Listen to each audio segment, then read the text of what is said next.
Yeah, feeling good. Fairly fresh face this morning. Obviously, we came down late-ish last night. Good night's sleep.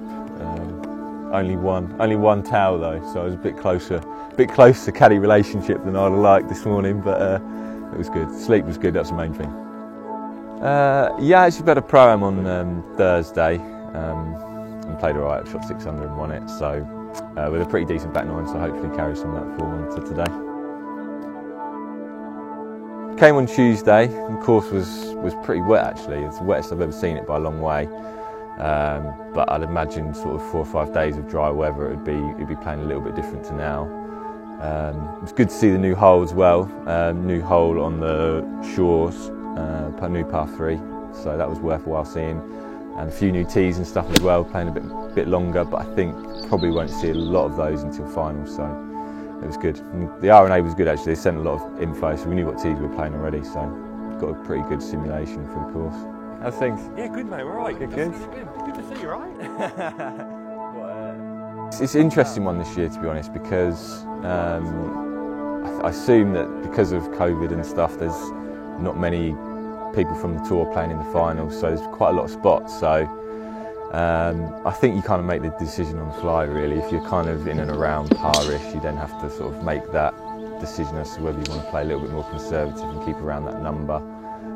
Like I said, I think even par got in yesterday, so I imagine something like that will be getting through today. So it's maybe a slightly more steady round of golf than what would normally get you through regional. So I think at the end of the day, it's just you've just got to play decent. So.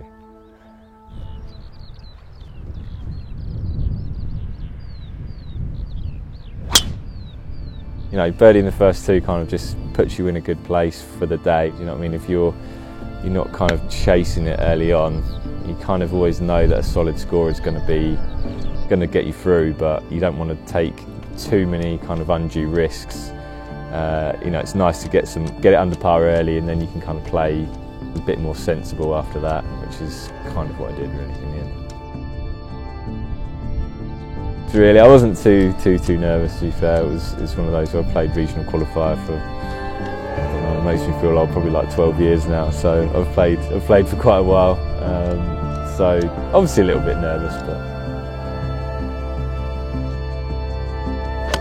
it was nice to just, you know, hole one in on the 5th from distance. That sort of, you know, what was it, 50 feet or so. You know, just kind of those sort of putts that statistically don't make too many of, and you know, I did hold a couple of those today, and it was nice to kind of, from distance as well, obviously it's a brand new green, rolling probably a little bit faster, and it was one of the things I actually took from the practice round, and it's one of those I probably wouldn't have held that putt had I not been here Tuesday, so that's always nice.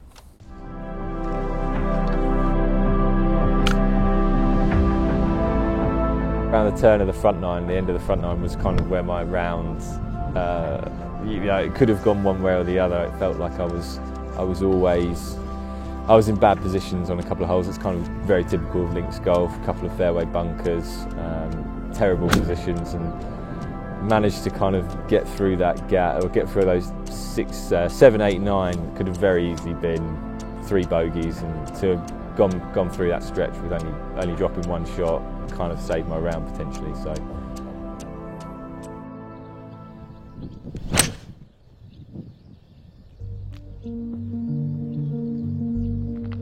11 was what kind of got me going again, really. I think it was a good iron shot to about 12 feet behind it on the par 3, and just hold it, you know, dead centre from there. And then it kind of felt like I was back into control of the ball, and it felt like I was kind of in a good place to then go and start to look at potentially winning it rather than being around the number. So. You know, the back nine was a little bit more up and down than the front nine, I guess. I know another good birdie on 12, not an easy par 5.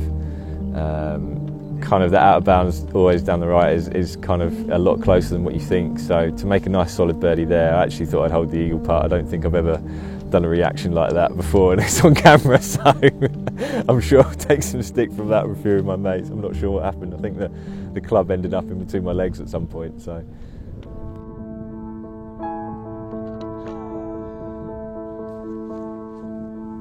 You know, it was a strange one. I got to 13, and I sort of missed the green to the right, and I was just saying to Jack, you know, don't think I've actually hit a chip shot today, and probably chose the wrong shot really. I tried to pad it from off the green, and it was just a little bit too negative probably. You know, it was a pretty easy chip to be fair, and I would have fancied myself getting up and down. So that's definitely why I went for the wedge on 14, and then, you know, probably my shot of the day to be fair. Hit it to about a foot from a difficult shot. I mean that pin was very. If I was another 6 feet short of that, it's all the way back to my feet. So.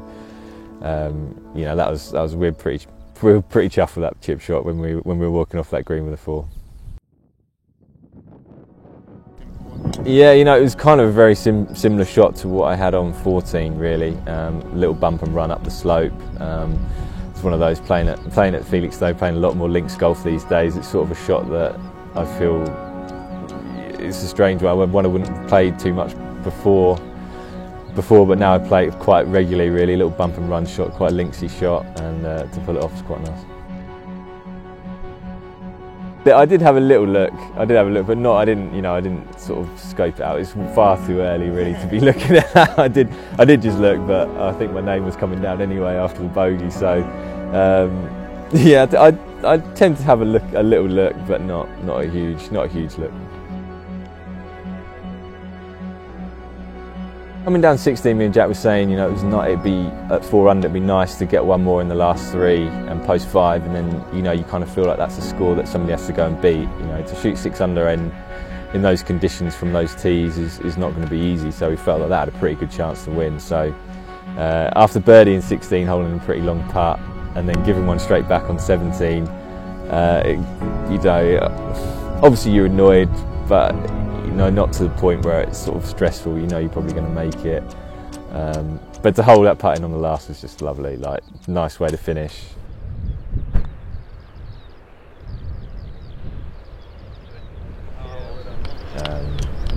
Jack had a good read on it, which helped a lot, and we both talked it through and we agreed, which always helps. And you know, I don't know how far it was, maybe 40 feet, and to hold another one of those is just a bonus. Nice way to end.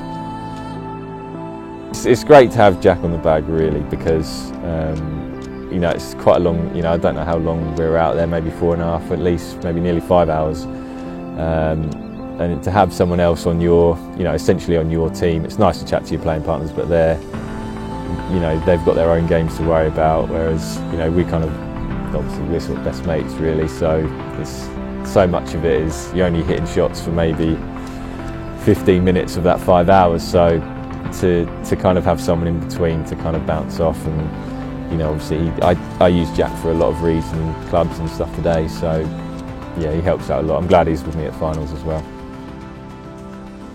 I think the golf course kind of strategy wise is mostly kind of out there for you. I think there's a lot of the bunkers are obviously a huge no-no, like you've got to avoid those. The two I hit in were, you know, one was an instant bogey, and then the other I had to get up and down from 60 yards short of the green for a par and a par 5. So, you know, you kind of just, you circle the bunkers and you just think, what can I hit to avoid these bunkers essentially. So strategy and clubs may change as we go to finals and the tees move, but I think the certain areas that I'm trying to hit it in will stay the same.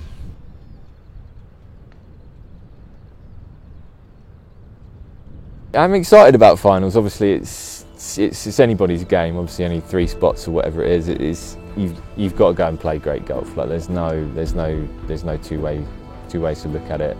You know, the tees are going to be even further back as well. There's sort of 4 or 5 tees that are going to be another 30 yards back maybe.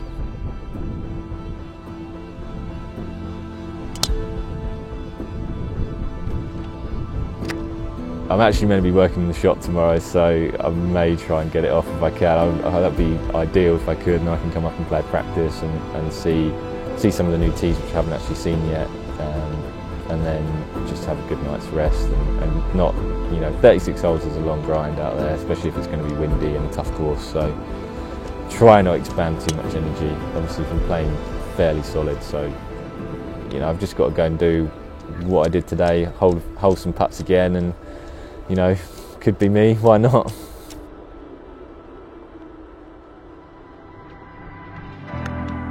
Coming into the day, I knew that I was playing fairly solid, or I knew I was playing pretty well. Yeah, when you went to Open qualifying, you obviously think about the end goal, which is qualifying for the Open. I suppose ideally you'd be playing so solid to where you wouldn't have to hold a putt like that. So I suppose your dreams are always like better than the reality, aren't they?